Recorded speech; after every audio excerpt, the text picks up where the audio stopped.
Hey humans, it's me, George3, and I would like to talk about the time I was in the news, and also the way the media tends to create a narrative that fits their own agenda, whatever that agenda may be. You guys like my hat? I like it, it's nice. Think it's cute. Nice little bucket hat.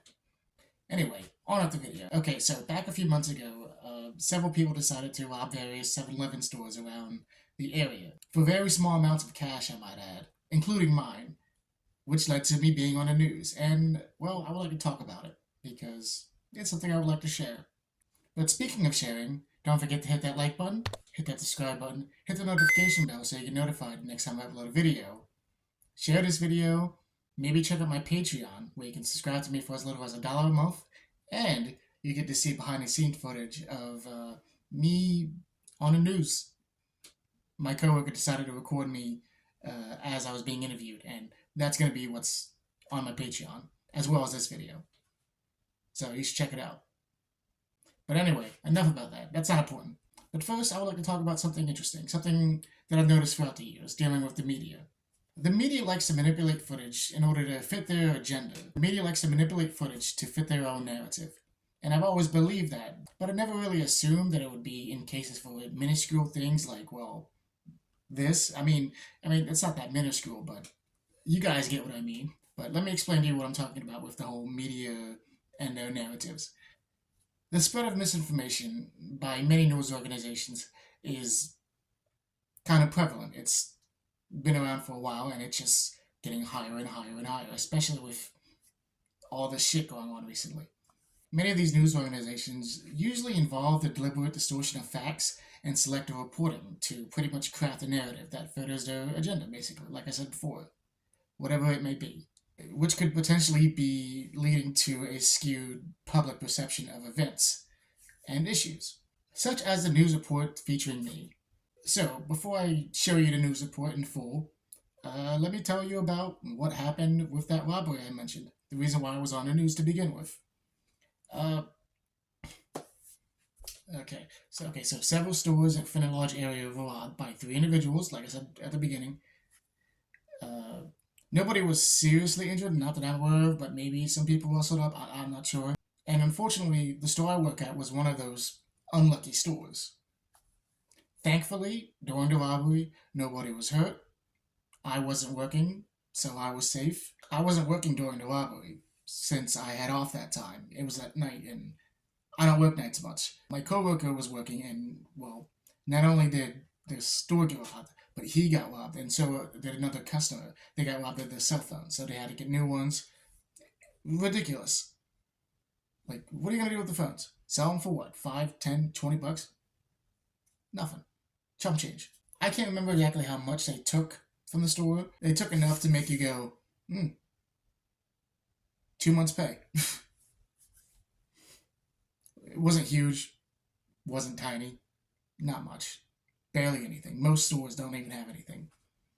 But a few days later, several news stations came over to interview my boss, a few customers, as well as myself.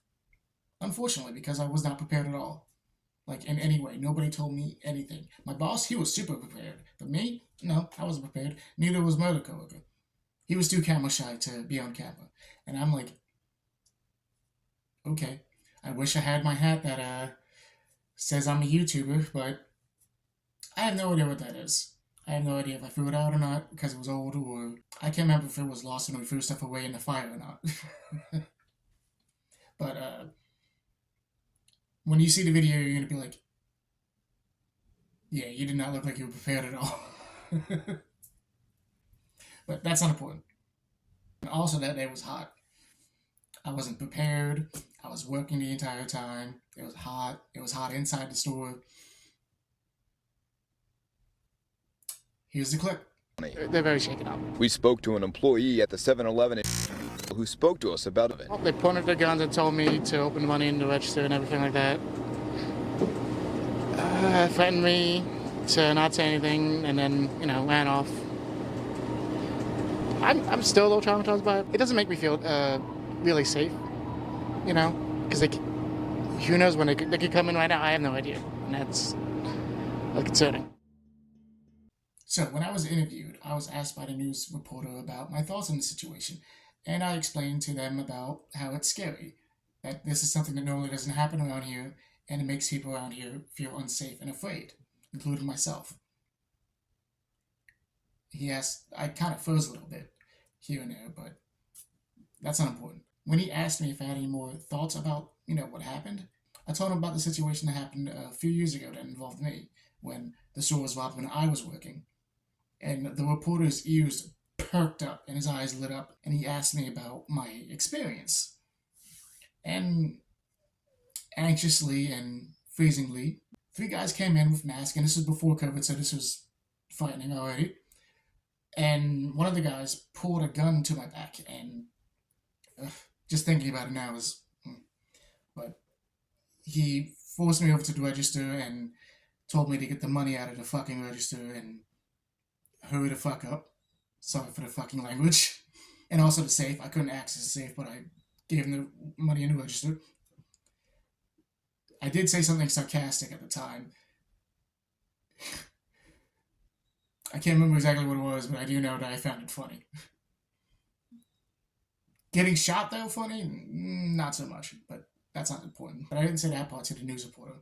Long story short, the robbers threatened to shoot me, and it was a frightening experience that I don't wish to ever happen again to me or anybody else. Period. Now, if you actually watch the report, however, they sort of spin it to make what happened in the security footage seem like it was me, when I wasn't the individual working that night who got robbed. That was somebody else. And you can also clearly see in the security footage that the person working obviously isn't me. Not the same height, not the same skin tone, not the same weight. The guy has more hair than me. Just look. Not me at all. Granted, they did say that one of his coworkers was interviewed, but if you wasn't paying attention, you wouldn't have caught that at all.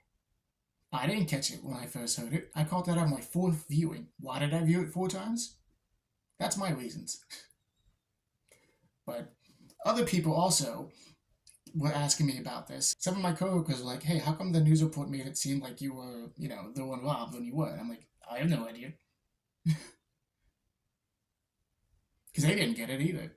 And as well as several random people on the streets throughout the past several months asking me about the robbery. How was I? Did I ever get my stuff back and everything? I'm like, oh, no, that wasn't me. That was somebody else. But thank you. I'll tell my coworker that you thought of them. It's a full report, so you get my drift and get what I'm talking about. Our top story, armed and dangerous. Tonight, the FBI is joining the hunt for 3 men terrorizing workers and customers at local convenience stores.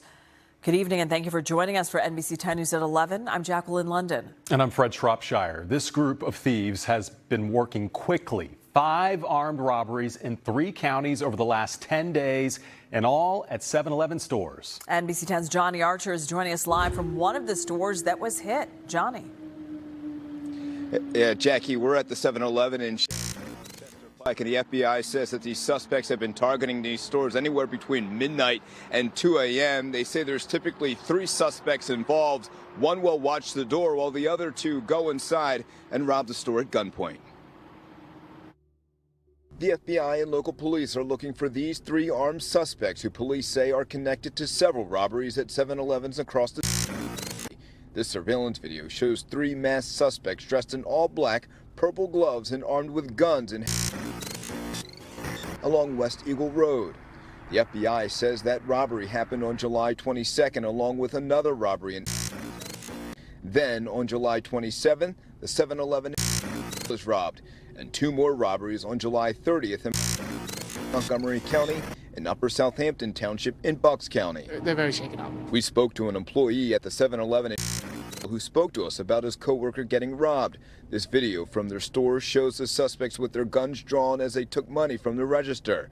The employee we spoke to says he was also robbed several years ago while working in 7-Eleven. Well, they pointed their guns and told me to open the money in the register and everything like that. Threatened me to not say anything and then, ran off. I'm still a little traumatized by it. The FBI believes these suspects might be connected to at least 5 armed robberies within the past 10 days. Police hope to identify and arrest them before they strike again. It doesn't make me feel really safe, you know, because who knows when they could come in right now. I have no idea, and that's concerning. So the FBI says that there is a reward for anybody that has information that leads to an arrest. They also say that anybody who leaves a tip can also remain anonymous. We're live at Johnny Archer, NBC 10 News. Don't I look awful in that news clip, though? I mean, look. As soon as I saw that, I was like, yeah, I gotta lose a few pounds. Maybe grow my beard back too, you know? It's weird. You'd think a news report on something like this wouldn't be twisted in any way, but apparently not. Even a robbery is unprotected against the news from twisting things. Then again, maybe it's just the way humans pay attention to things. I have no idea. Those are just my thoughts, you know, regarding it. But, yeah. If you enjoyed this video, please hit that like button, hit that subscribe button, hit the notification bell so you get notified next time I upload a video. Check out my Patreon. You can subscribe to me for as little as $1 a month. Helps me out greatly. You'll be able to actually see the behind-the-scenes footage of my interview with the news. It's only like 45 seconds long, but still, you get to watch it. And it's only $1, and as well as the rest of my stuff, and future content. But yeah. Have a great time. I'm glad you enjoyed this video. Well, I'm hoping you enjoyed it. Hope you have a great day. Bye, everyone. See you. Don't forget to subscribe to my channel.